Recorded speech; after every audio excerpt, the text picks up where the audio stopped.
Ahakoa ngā piki me ngā heke e whakapii oi nei I te noho a ngā whānau o te whare patumiti o te Wairoa.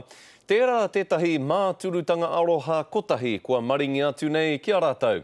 Kia paku pai ake ai, tā rātou kirihimete. Well, at least something helps. And you got to come back and get some bread.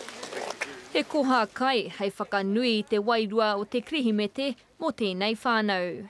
This van has come from Gisborne and it's from the Salvation Army. They've given us all these goodies for 15 families in Wairoa that have been out of work.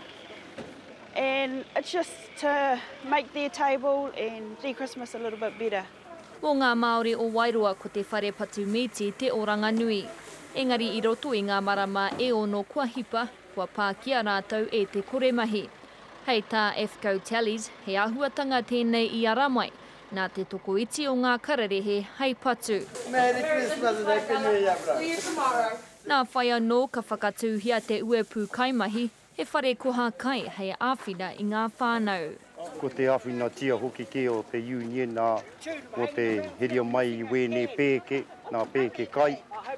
Kia hoatu ke wera, ko te tainga hoki ke I te kirihimete, koine kia pai hoki ke te haere, me nā whakaaro hoki ke o nā tānata hoki. Ko te mea miharo hoki kua tai moata mai he perehana mo ngā kaimahi. The beef fully manned, so the beef slaughter and boning room are operating.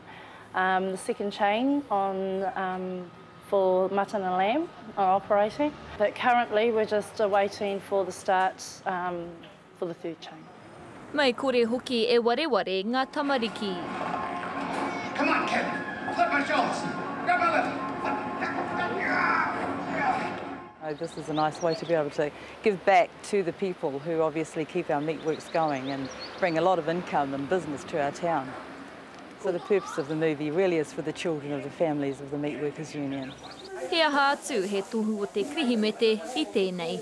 Irina Smith, Te Karere.